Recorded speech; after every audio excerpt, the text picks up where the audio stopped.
Mr. Kandahl.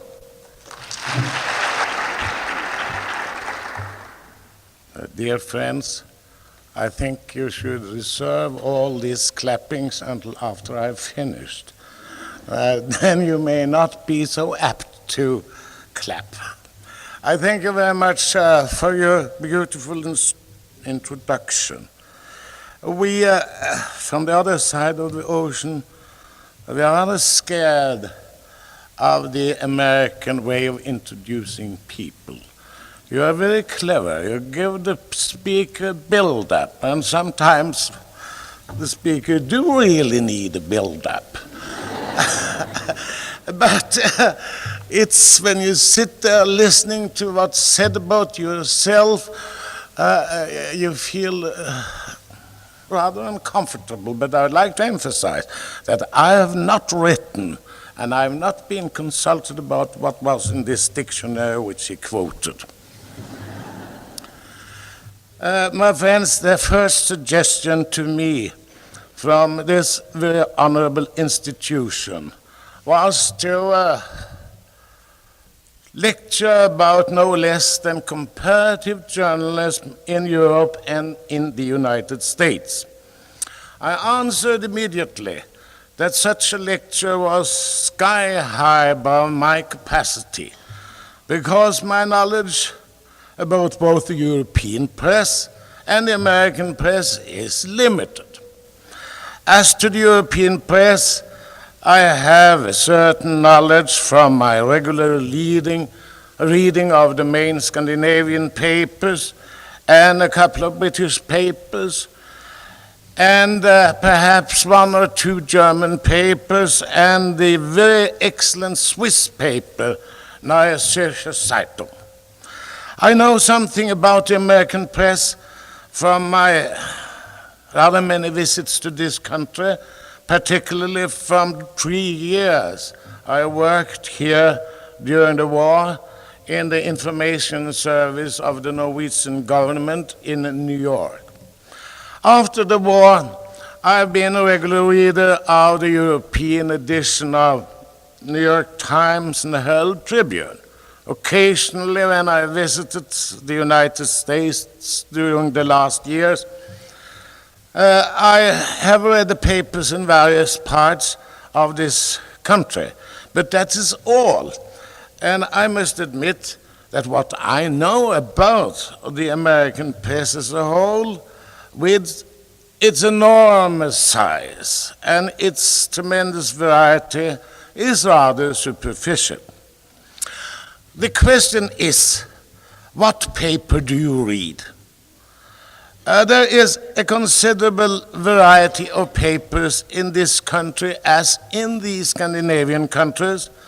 Sensational papers and serious papers, good papers and papers that are not so good, papers printing all the news, to quote New York Times, that's fit to print, and papers preferring to print the news that's not fit to print. When I'm making my remarks on this subject, I'm talking about what I would call the good papers, the serious papers, the papers that try to the best of their capability, journalistic and economic capability, to inform their readers and give them an honest, objective, and true picture of what's happening in their neighborhood, in the nation, and in the world. The American and Scandinavian press have one privilege in common. They have the freedom of the press guaranteed in the constitution of their countries. We got it in Norway, the right to free speech and free press in clause 100 in our constitution of 1814. Next to the American Constitution, the oldest written constitution in the world, and in many, many respects inspired by the work of your founding fathers. This freedom of the press has always in our Scandinavian countries, as in yours, been highly respected by the official authorities, even under, for the nation, sometimes critical conditions.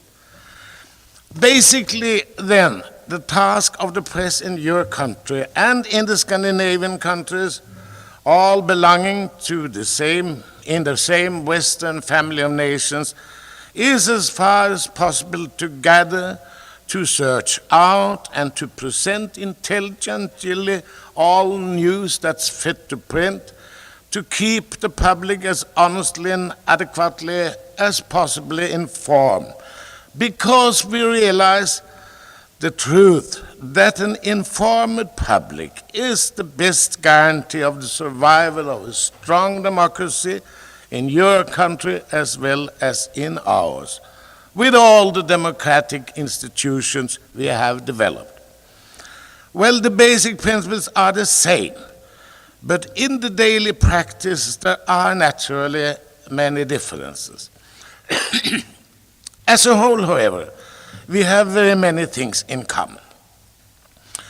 If we compare one of the main American papers with a Scandinavian paper of a fair standard, we'll find that they differ much more in size, the number of pages and the weight of the paper, than in their content.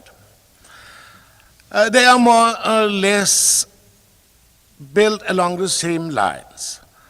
They bring the local news, which will get a prominent place and display, because the local news is always the cornerstone of every thriving paper. They bring the national news of all kinds. They report and comment upon political, economical, social events, and they bring the foreign news as far as they, within their limited space, are able to cover it. Let me tell you here a little about foreign news in Scandinavian press and its sources. The foreign news has a much more dominant place in the Scandinavian papers today than it had before the last war. We believed in Scandinavia that we lived in a nice and quiet and peaceful little corner of the world where nothing could happen. But as you all know, there happened a lot. And that has indeed changed the pattern of our Scandinavian newspapers. Our main foreign news source is the national news agencies. They are like yours, Associated Press, owned by the papers, cooperatives owned by the papers, non-profit organizations. These agencies' main source again is the British Reuters Bureau and the new French agency Agence France Presse. In addition, these agencies have the news for whatever it's worth from the Soviet agency TASS and the agencies in the countries behind the Iron Curtain. But today we also have the news from the two American news agencies, United Press International and Associated Press, which we did not have before the war. All the main papers in our countries have, in addition to the news from, or in the Scandinavian countries, have, in addition to the news from their own agency, whatever it may be, also the news from one of the American agencies, and some few papers, like my paper from both United Press International and Associated Press. It has been of very great importance that the American news agencies have entered the Scandinavian countries since the war. We get through their material a more balanced picture of what is happening in the world. And I would like to emphasize that we have very great respect for the objectivity of the American news agencies. You have here in this country a problem that has been called the disappearing daily. You have had it for many, many years, and we all considered it a very serious problem from a democratic point of view. There ought to be many voices in the choir of the press in a democracy. And it is not always that the strong and loud voices are the very best voices. In the Scandinavian countries, we also have the problem of the disappearing daily. Not to the extent, fortunately, that you have had it here with the distinguished, fine old New York Herald Tribune as the last victim. But the disease is contagious, and the future seems rather dangerous for a number of the Scandinavian papers. The Swedish press has already been hard hit by this disease. Sweden had in 1948 104 daily papers. 37 of these have disappeared, and the number has been reduced to 67 papers. Stockholm, with about 1 million inhabitants, has now 2 morning papers and 2 afternoon papers. The last victim in Sweden was Stockholm's Tidningen, which once had a very strong position and an excellent economy. It was an organ for the Liberal Party, but it was bought by the Swedish trade union 6 years ago and turned it into a labor paper. What then happened was that the income from the advertising went down year after year, and the annual deficit in the last 2-3 years amounted to approximately 20 million Swedish crowns. That's 3 to 4 million American dollars, and that's a lot of money even here in this country where you have so much money. That was too much even for the very wealthy and mighty National Swedish Trade Union, and Stockholm's Tidningen died in March this year. The 4 papers left in Stockholm are 2 morning papers, as I said, the liberal Dagens Nyheter, the conservative Svenska Dagbladet, and 2 evening papers, 1 liberal Expressen with a circulation close to 500,000. And the biggest paper, by the way, has the circulation in Scandinavian countries. And then there is an evening, late afternoon labor paper with a circulation about 350,000. But the big morning paper in Stockholm, Dagens Nyheter, which is the biggest morning paper in the Scandinavian countries, and the big afternoon paper, Expressen, which I mentioned, which is definitely the biggest as a circulation in the Scandinavian countries, they are owned by 1 publishing firm and 1 family. Bonniers publishing firm. The contagious disease has spread also to the other Scandinavian countries. In Norway, we had 80 dailies in 1949. 8 have died, and today we have 82 daily papers. I am not mentioning from any of these countries the number of weekly papers and bi-weekly papers which we do have. They are mostly non-political, and those small papers, they are going on very nicely in spite of the tremendous increase in all the expenses which we have in the daily papers. Yet, despite this talk of a newspaper death, we must admit that we have in Scandinavia not only a great many, but too many newspapers, and comparatively many more than you have here in this country. In Oslo, with a population, greater Oslo, about 600 to 700,000, we have today no less than 10 daily newspapers, 6 morning papers and 4 afternoon papers. I happen to be the editor, the paper of which, Aftenposten, of which I happen to be the editor, appearing both morning and evening, a very curious situation, a very unique paper. This figure, the 10 daily papers, need, however, an explanation. One of these papers is a tiny little communist sheet with an unknown but very small circulation, and that has for a long time struggled for life from day to day. One other is a special paper for shipping and commerce, containing little general news. A third one is a religious daily, and a fourth one is an organ for the Farmers' Party, edited and printed in Oslo, but having practically all its readers in the rural districts outside the capital.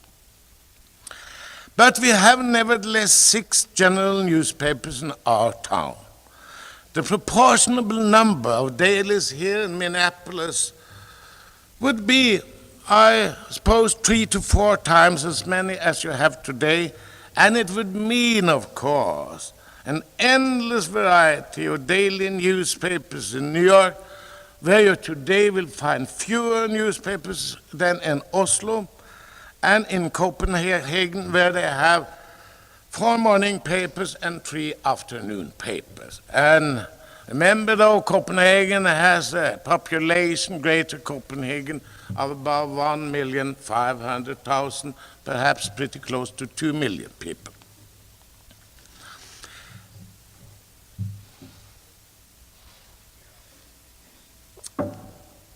A basic difference between the press in the United States and in Scandinavian countries is the rather close party affiliations of our newspapers. That has its historical background, and I cannot go into that on this occasion. But this fact partly explains, of course, the large number of dailies which we have. In the Scandinavian countries, there are direct and more or less intimate ties between the party organizations and the newspapers, and frequently direct and sizable economic ties. For the truth be told, there is not today a sufficient market to make all these newspapers sound business proposition.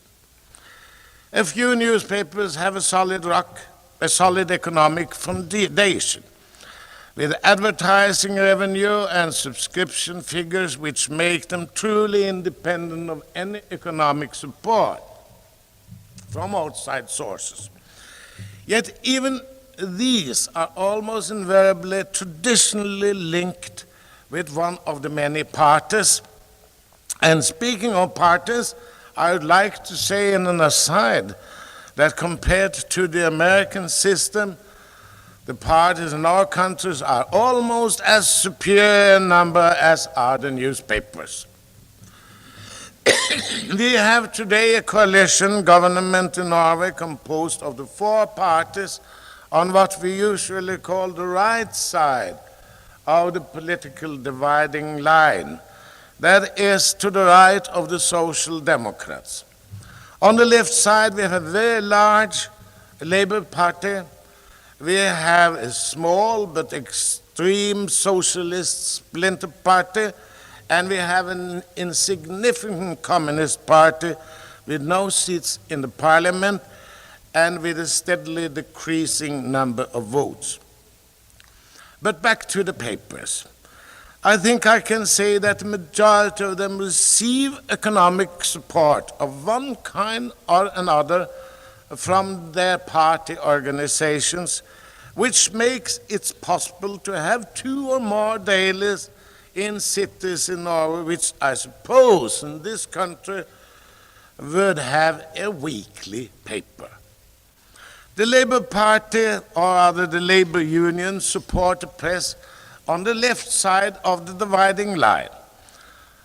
The four major parties, with the Conservative by far the largest, do the same, but although in a much smaller scale, because they don't have the money which the trade unions have. We feel that it is, of course, we regret this situation and we resent this situation, but we feel on the other hand that it is important for the working of a democracy.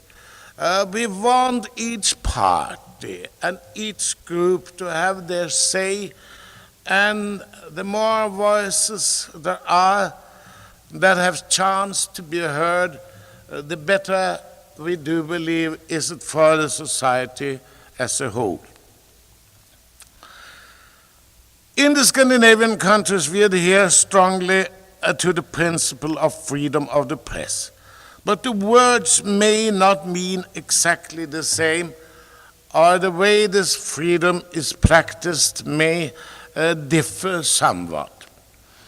We admire the vigorous, in many respects, the vigorous and colorful American journalism, but we can't help feeling that some of the methods practiced in this country could not be transferred to our innocent Scandinavian lands.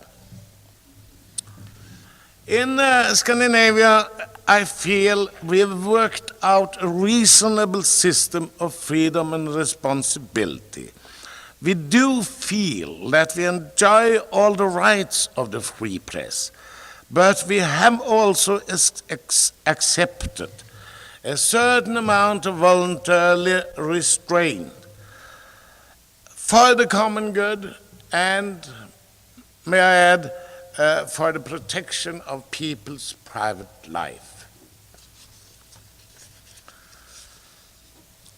The individual journalist has, beyond any doubt, more scope for his enterprise and his imagination in America than in our countries, because he is not that much as we are hampered by voluntary restraints, as a rule.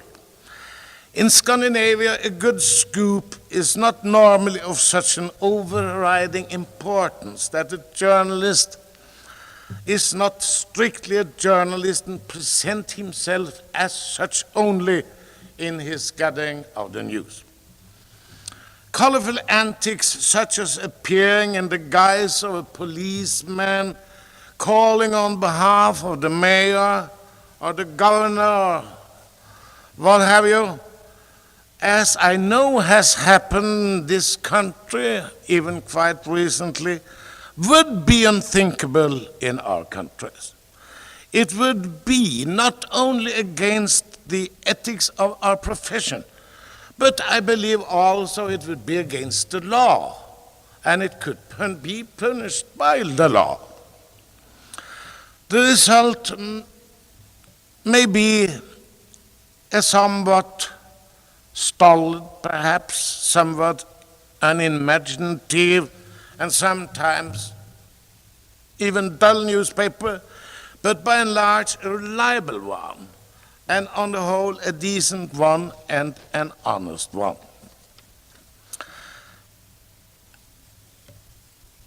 There is, I believe, a sometimes striking difference between your kind of journalism and ours in the individual and his role, and particularly in the entire approach to the profession.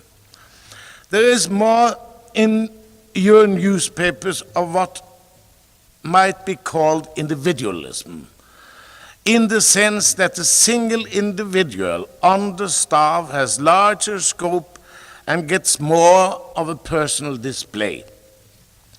The byline is a word of American origin, and it is a typical American phenomenon which has gradually seeped into journalism of other countries, including the Scandinavia. In the old days and until fairly recently, all material in our newspapers used to be unsigned. The newspaper as such stood behind each item of news, large and small. A great editor might set his stamp on the newspaper, but he was equally anonymous. And so were his staff members, writers, reporters, foreign correspondents, specialists of various kinds.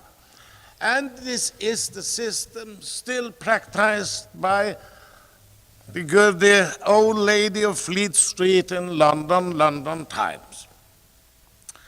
The system of bylines may have great advantage, as has the system of columnists, which is also a peculiarly American system, which has, of course, been accepted by many countries and is slowly seeping into the Scandinavian press.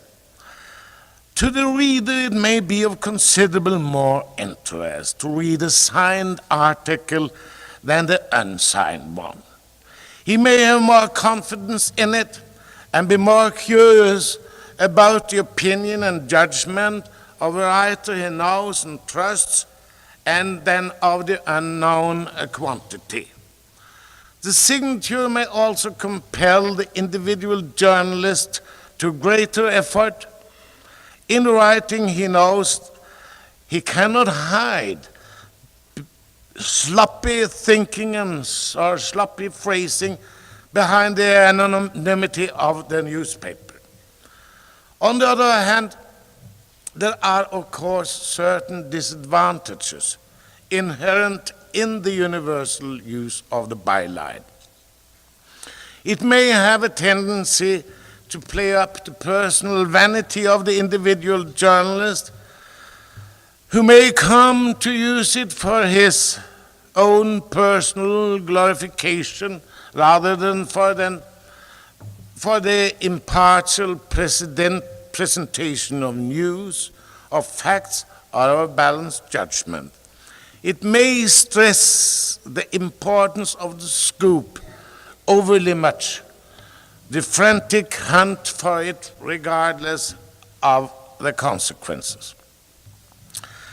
When speaking of the individual journalist, I would like to emphasize one great advantage of your press compared to most of ours: the professionalism of the American journalist.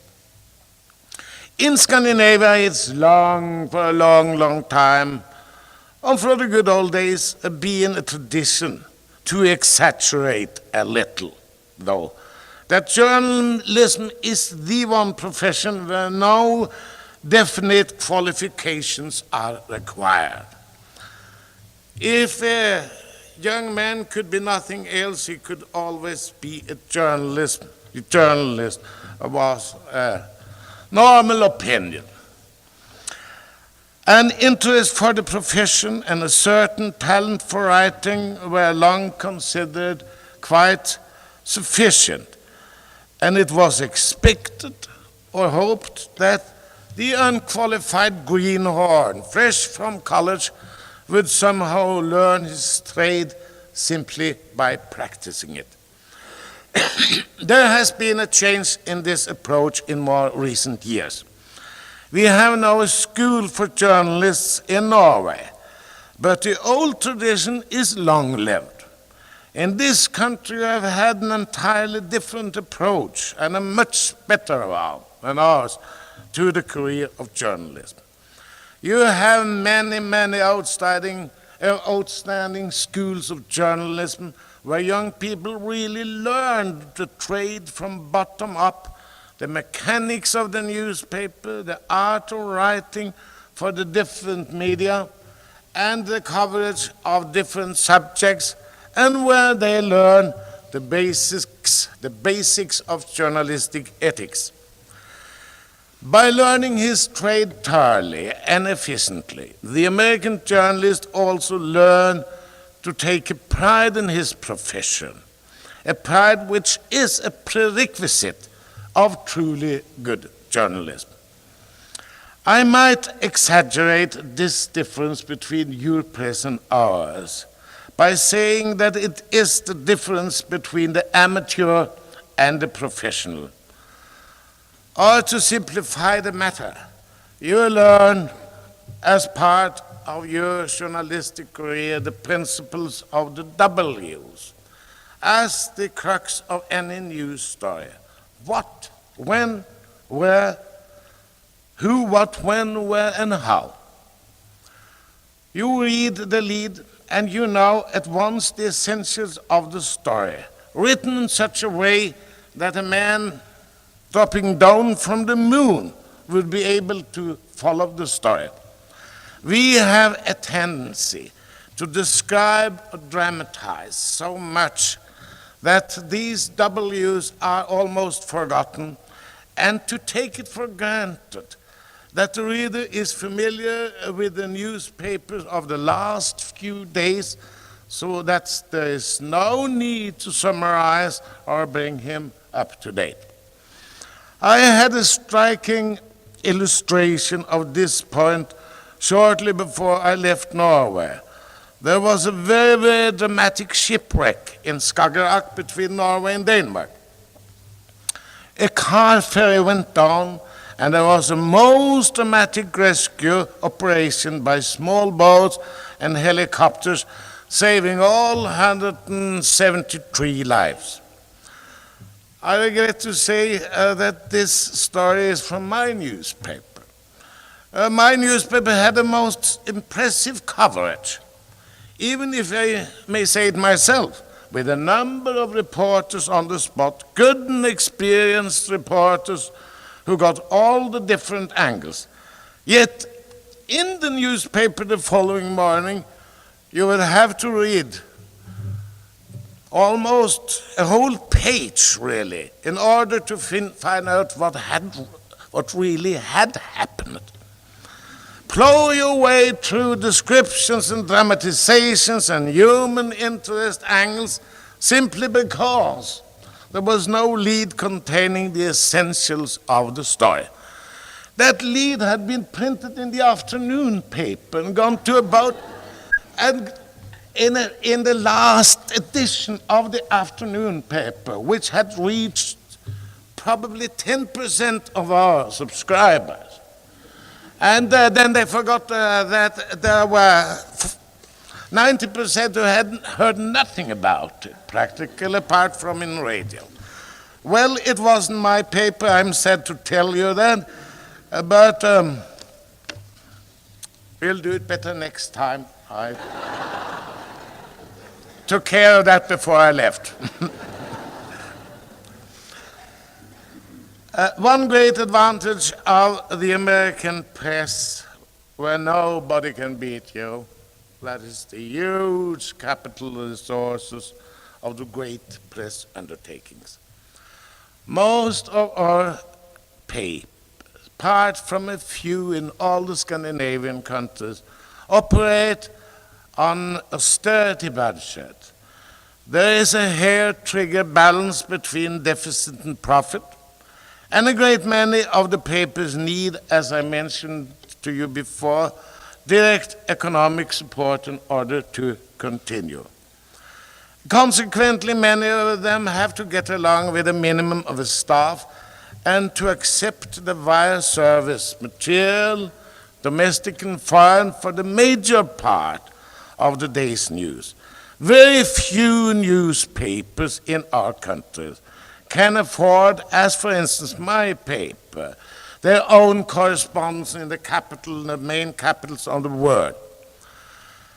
Or even for the provincial newspapers, a correspondent of their own in their nation's capital.